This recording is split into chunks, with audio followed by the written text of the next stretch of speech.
Segundo bloco do programa Canal Aberto, hoje debatendo sobre patrimônio histórico. No primeiro bloco a gente já fez um arrazoado aí sobre diversas manifestações do patrimônio histórico, né, entre bens materiais e principalmente bens imateriais.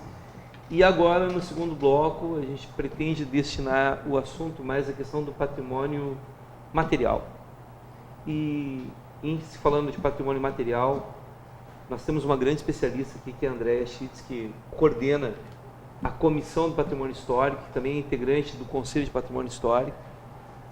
A Comissão Histórica, que é vinculada ao Plano Diretor do município, né? Nós temos 4 comissões, que é uma que é a Comissão do Parcelamento do Solo, a Comissão Permanente do Plano Diretor, né?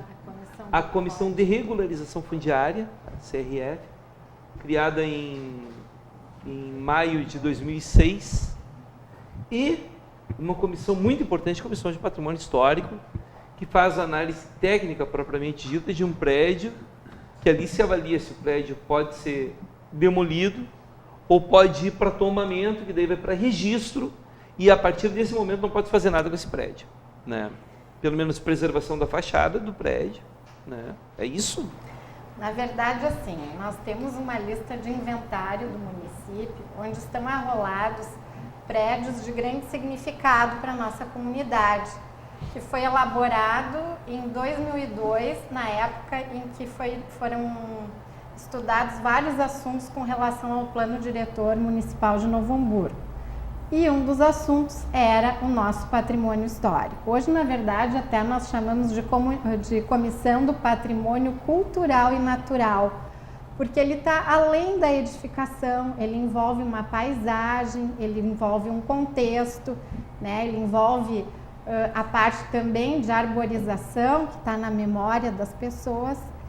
E então, a partir deste inventário, nós temos registrados as edificações em categorias, né? Que é a preservação número 1, que é a preservação rigorosa máxima, onde a gente tenta conservar a edificação com todas as suas características originais, claro que dando conforto da utilização para os dias de hoje, porém com uma preservação realmente bem importante em relação às características estéticas dela.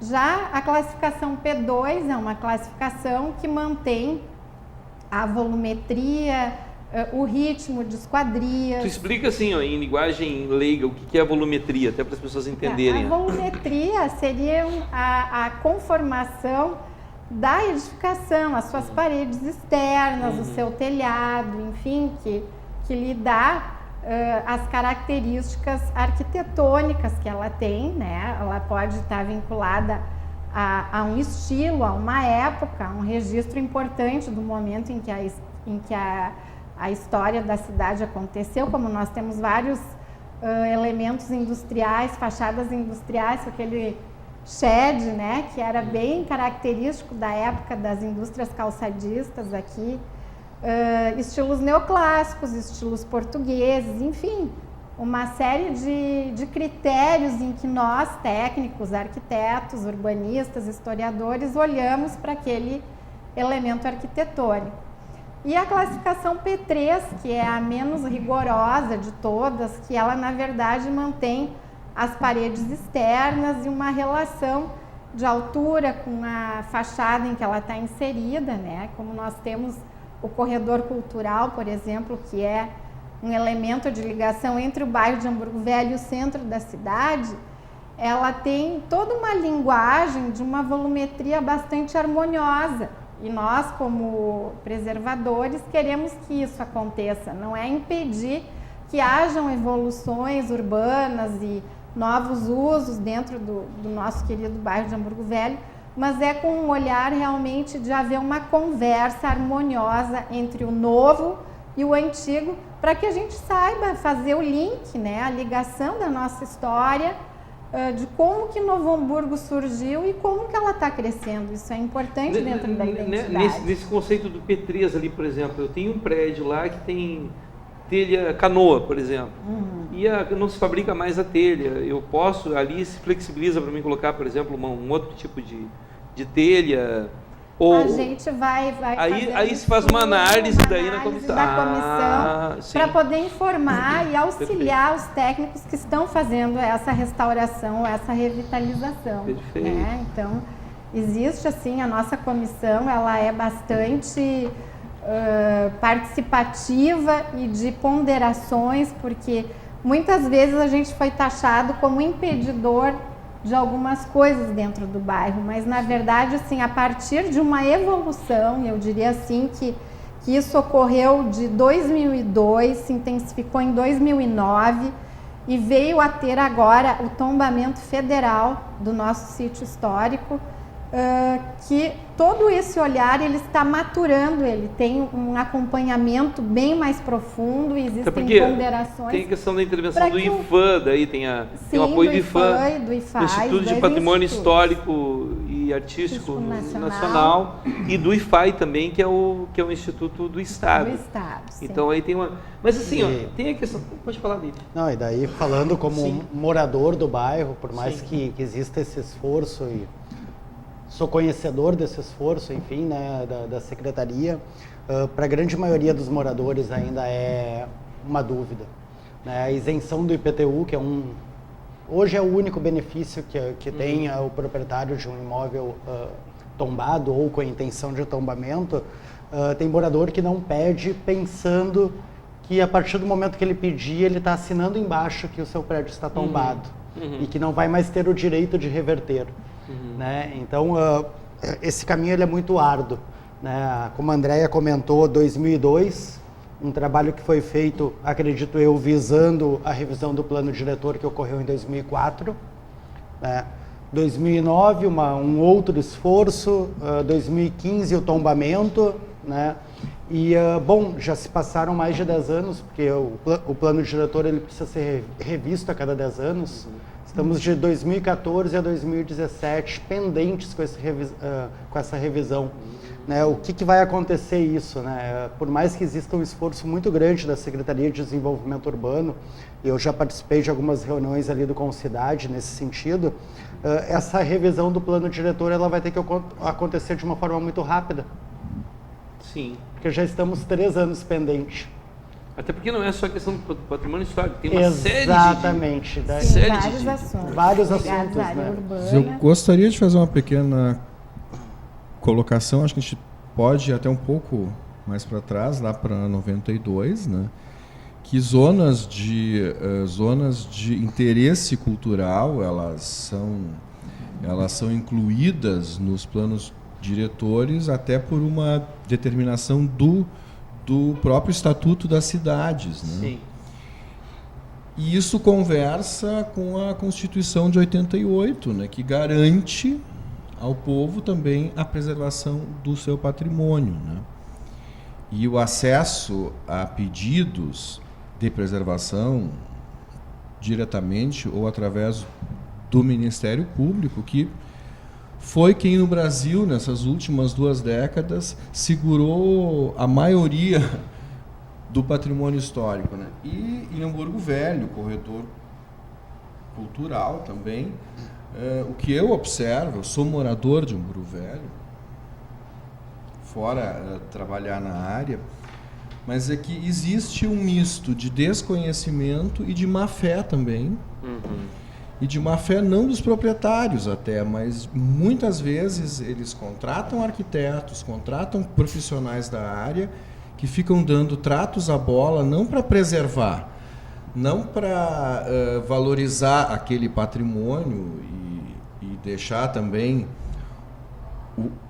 o seu cliente satisfeito, tal, mas muitos casos a gente observa que são criados justamente subterfúgios para burlar a legislação e dentro daquela máxima, o cliente sempre tem razão. Né? Então existem coisas que foram feitas realmente e feitas há pouco tempo, sem autorização da prefeitura, que muitas vezes a gente sabe que não tem pernas numa cidade como Novo Hamburgo, com o seu quadro que é limitado. Muitas vezes nós nos deparamos com verdadeiras aberrações que surgem do dia para a noite. Né?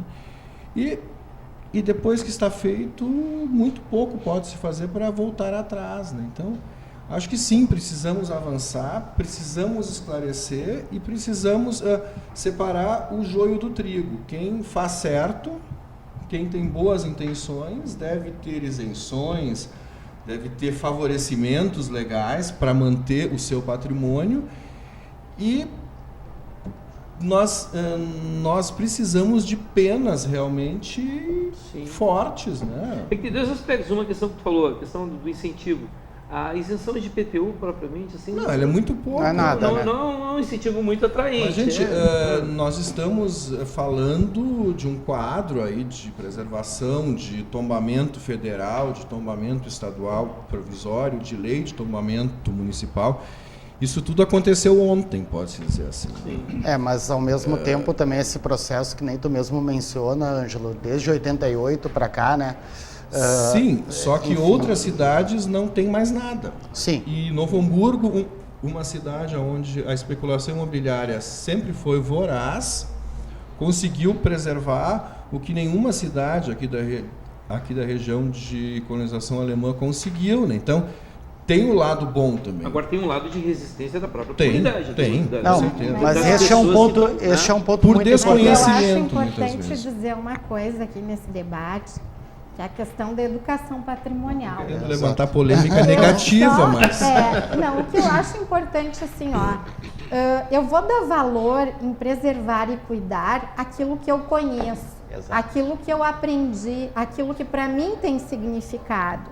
Agora, se eu nunca vi isso, não sei nem de onde eu venho, ou porque aquele prédio está ali, o que vai me importar proteger e resguardar aquela memória? Quer dizer, eu acho que o trabalho de educação patrimonial ele tem que ser muito mais intensificado nas escolas e com as crianças, para que elas possam, no futuro, saber o porquê que elas estão preservando e cuidando. O porquê não é para eu pichar o monumento ou aquele prédio, como a gente vê, que esses nossos prédios que às vezes acabaram de receber uma pintura nova e dali 1, 2 semanas já estão pichados. Quer dizer, qual é que é o valor que isso tem para mim? Qual é o sentimento que aquela preservação traz para mim? Então, estas coisas de educação começam-se lá na escola infantil. Os professores têm que levar as crianças a visitar o museu, a ver os monumentos, a entender a história da sua cidade e de uma forma bastante significativa, fazer trabalhos que eles realmente venham a entender do porquê, né? E essa questão da isenção, eu também faço parte da comissão de isenção de patrimônio para prédios históricos. Uma coisa que tem nos chamado muito a atenção é que está havendo um efeito cascata de cuidados com os imóveis, principalmente corredor cultural, General Daltro Filho, onde com todo esse movimento de preservação que a gente vem intensificando e publicizando em alguns momentos, está fazendo com que os proprietários estejam investindo e o corredor cultural tem me chamado a atenção de uma diversidade de novos locais de comércio, de bares, e isso está sendo muito positivo. Eu acho que a gente teve um ganho significativo nesses últimos Mas ainda 2, 3 anos. muitos desses projetos São iniciativas privadas. sim, mas são questionáveis na técnica, né? No que é feito, né? No que é apresentado, né? E no desrespeito até às próprias legislações, né? Então, isso eu acho que precisa realmente com conscientização e multa. Eu acho que enquanto não se mexer na parte mais sensível do corpo humano, que é o bolso, a gente não vai eu acho que são... a gente não vai Só que progredir. Eu quero fazer uma provocação. Fernando Marco, o provocador. Eu sou mediador, eu não posso provocar. É não, muito eu- brando o nosso tombamento, porque ele cuida da parte externa do imóvel, né? Então, ele não Eu quero fazer uma se provocação. intromete. Assim, sempre se tem uma dificuldade de estabelecer o quanto da penalidade, da multa específica em relação a quando o camarada vai lá, ele enfim, ele... Troca uma janela, coloca uma janela toda de vidro. Até mais. Tinha, vamos falar uma intervenção. Derrubou tudo mesmo e não está nem aí. Como bem, tirando o bem do corredor histórico ali, tá? Tirando o bem que já está gravado, eu já estou pensando naquelas propriedades fora ali do perímetro ali, né? Do entorno, que vem lá, até para o telespectador, entender, que vem lá de Hamburgo Velho e vem descendo até a Júlio de Castilhos. Tá? Vem até aqui na Praça 20. Até a Praça 20. Corredor histórico. Corredor histórico, tá. Protegidos pelo IFAM e pelo IFAI. Beleza. Aí tem um prédio de 1901, localizado lá em Canudos, ou lá no bairro Boa Saúde. E não se tem nenhuma proteção, não está inventariado, ou até está inventariado, mas não está... Está isolado. Ele está isolado do lado. Sim, uma unidade isolada. Exatamente. Aí vai lá. Esse bem, se ele tiver algum registro, seja de que maneira for, até se ele tiver no inventário, até para as pessoas entenderem a diferença que existe entre um bem inventariado, que ele está passível de ser tombado, ele não é tombado ainda, mas está no inventário. Ou pode nunca ser tombado Ou também. só está no inventário, mas estando no inventário vinculado ao plano diretor... Já está cumprindo a regra. Exatamente, já está cumprindo a regra, ele não pode ser mexido, a não ser que passe pelo crivo da Comissão de Patrimônio Histórico. Exatamente. O camarada foi lá e mexeu. Por que não se utiliza no município a Lei 9605 de 1998, que é a Lei de Crimes Ambientais, que é a lei utilizada para a Secretaria do Meio Ambiente e que é utilizada para outros delitos, tipo quando o arroio aparece tingido de rosa ou de azul, ou quando eu cortei lá uma árvore nativa, né? Por que não se usa como parâmetro a Lei 9605? A Lei do Patrimônio Municipal... Porque a Lei 9605 ela disciplina também a questão do patrimônio histórico. Sim. É a lei que baliza essa questão da penalidade em relação ao patrimônio histórico. No ano passado, em agosto do ano passado, foi aprovada aqui em Novo Hamburgo a Lei do Patrimônio Histórico, a Lei do Patrimônio Cultural, desculpa, que abrange, então, patrimônio cultural material e imaterial, todas as suas abrangências. Dentro da lei está especificado que uma das funções do Conselho é justamente fazer a medida dessas punições.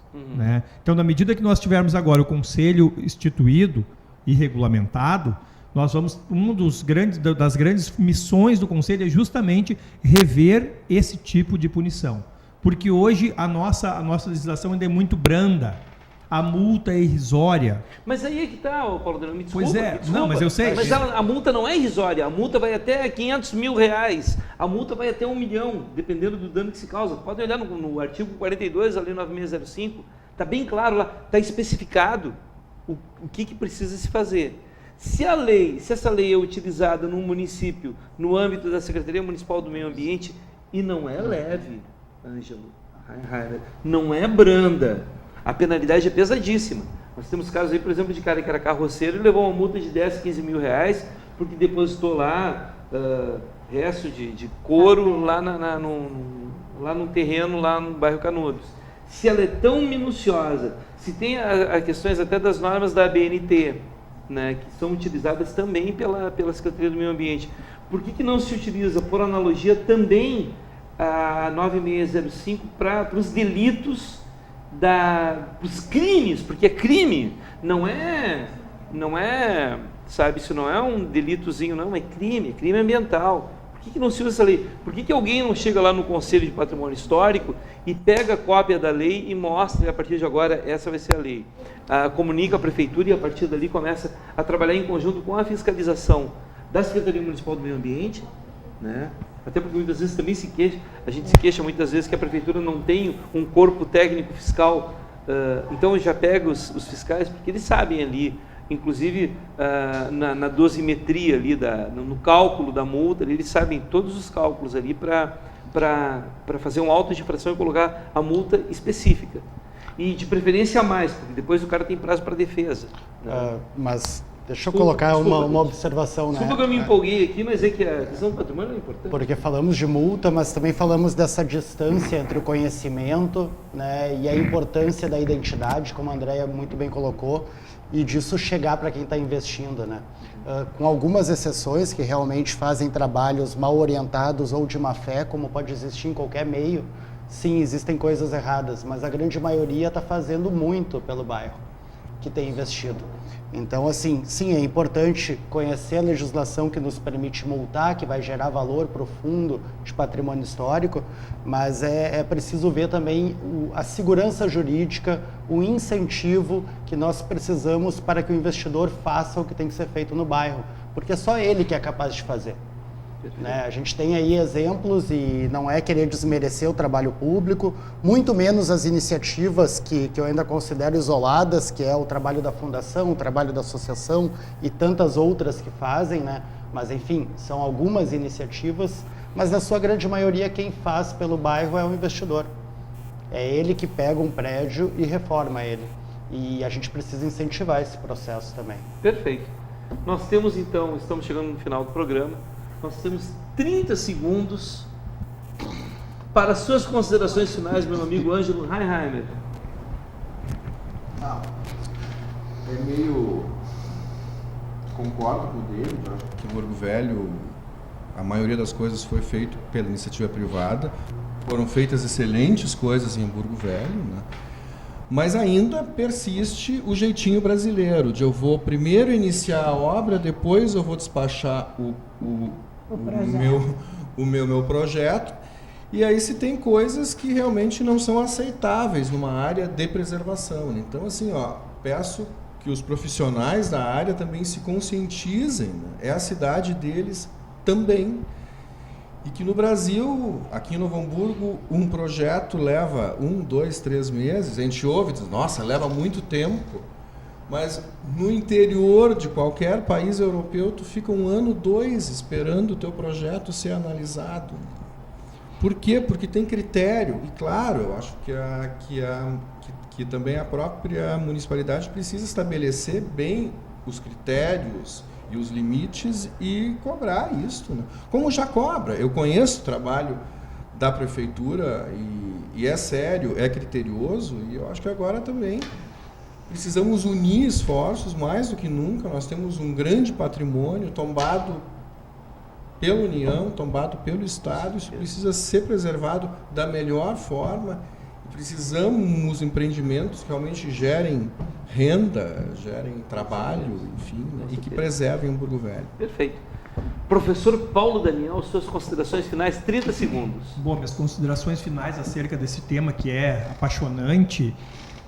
Antes de mais nada, eu quero lembrar que hoje a Secretaria de Cultura está estruturando, né, um quadro técnico da Prefeitura mesmo, concursado.